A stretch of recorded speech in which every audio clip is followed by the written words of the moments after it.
Are you on something? No. Drugs?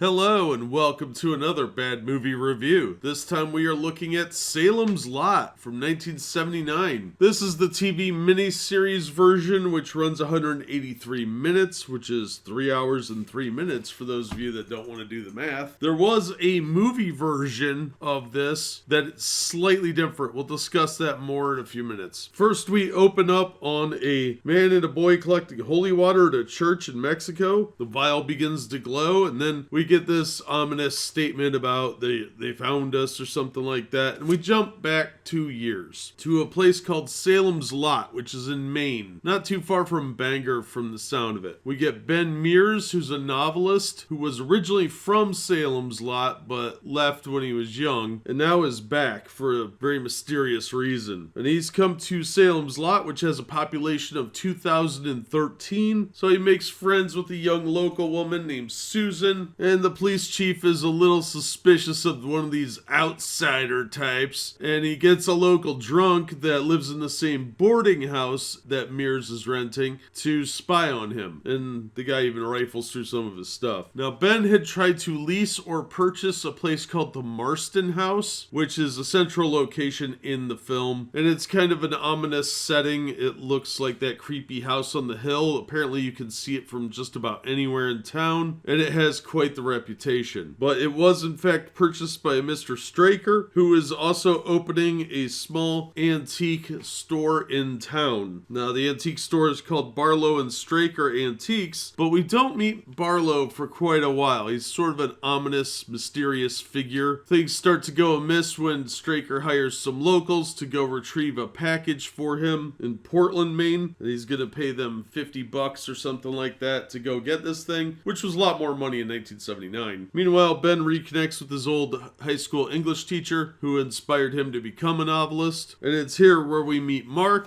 And Mark Petrie is a high school student with a fascination for all things horror film. And we also meet a drunk garbage man named Cully, whose wife appears to be running around on him with the real estate agent. It's typical small town politics stuff, and apparently this lady has a reputation. Now, we learn that Ben believes the Marston House to be a place of evil. Some tragedies had happened there. Kids went missing and seem to have been connected to the house in some way, and he tells us really freaky, weird ghost story about the place that he allegedly experienced firsthand. And that sort of plays out a little more as the two delivery men drop off this mysterious crate at the house. There's some weird stuff going on with it. It's unnaturally cold, and they get the heebie-jeebies from it, as the kids would say. And they get a little curious about what's going on, but then they hear some noise and get a little scared off. And things really pick up when two kids get separated walking through the woods, and one of them vanishes. There's this mysterious wind and other kind of weird supernatural stuff going on, and they end up getting separated. The one kid's missing, obviously is a problem for the parents, but nobody seems to find the kid, and things really start to pick up from that point. Now, it takes really about an hour for the movie to pick up, and although the first real victim of the movie is a dog, the first human victim is this kid. He's also the first vampire we see, and they do this really cool effect where they use a boom arm instead of wires to move the kid around, and it's done masterfully most of the time. There's one time later on where it's a little obvious the kid is sitting on something, or at least propped up by it, and you get kind of a glimpse of it through the fog, but they do great use of the fog machine in this film. There are some pretty good quotes in here as well, but overall it is a long movie. It's a TV movie, so there's not a lot of blood or gore. In fact, there's barely any of either, and there's no nudity, so no plot points. But although it is an incredibly slow burn film, it has very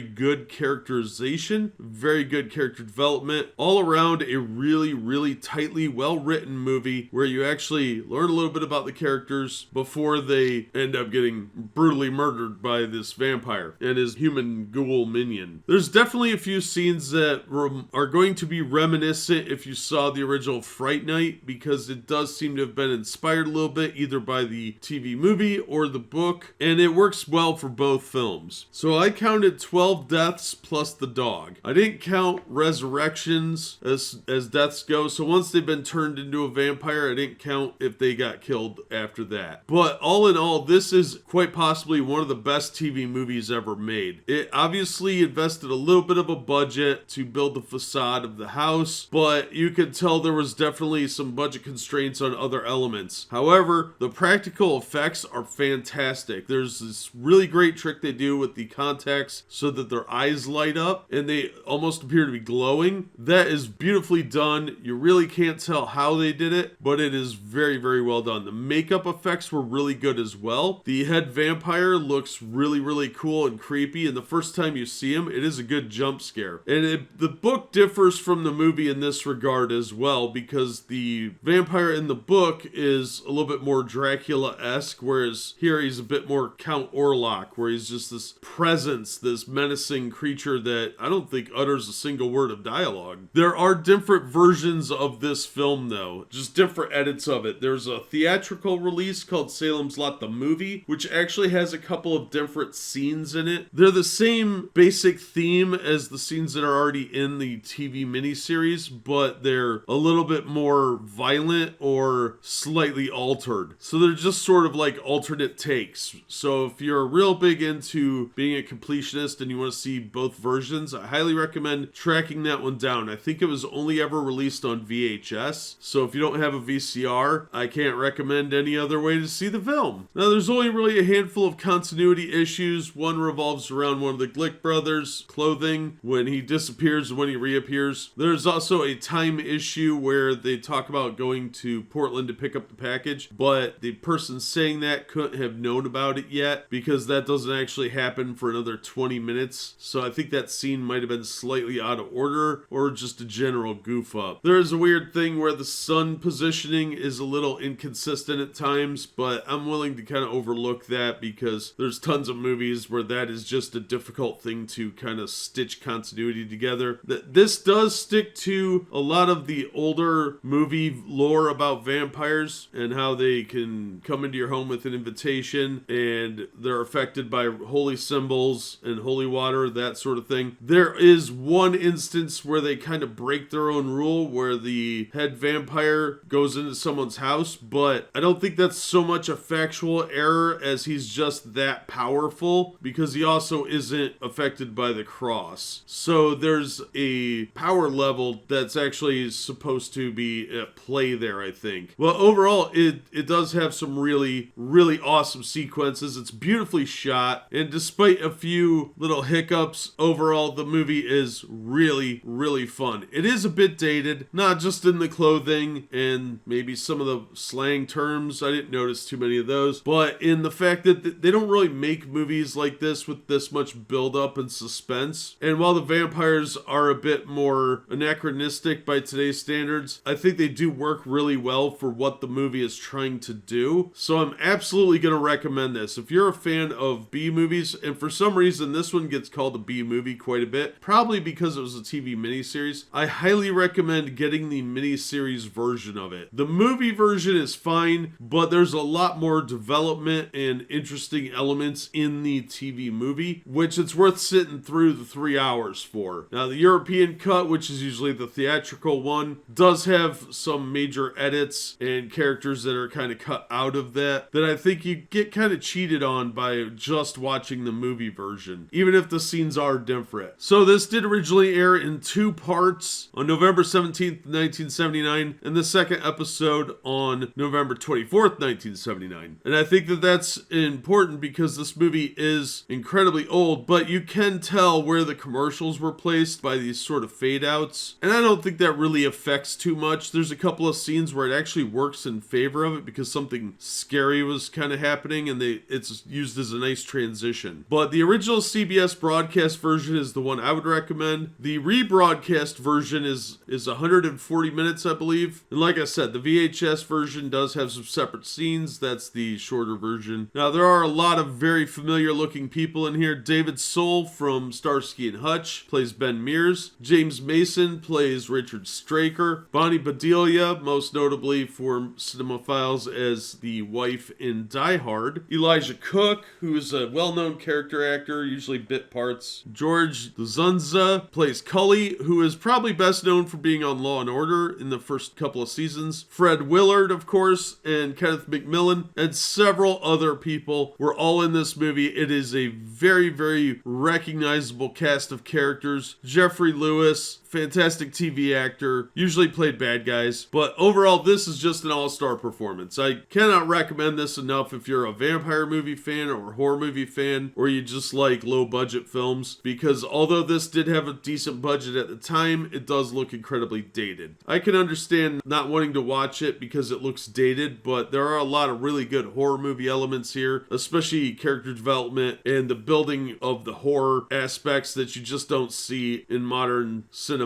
And a lot of the stuff in here probably couldn't be done today because of the sensitivities of modern audiences. So if you get a chance to check this out, I highly recommend it. It's a great Halloween film, if nothing else. So give it a shot and see what you think. So let me know what you think of this one in the comments. As always, thank you so much for listening and supporting the channel. If you enjoyed the episode, please hit the like button and don't forget to subscribe so you don't miss future reviews. If you'd like to help the channel out in other ways, links are in the description to various support methods. And as always, we hope to see you on the next one.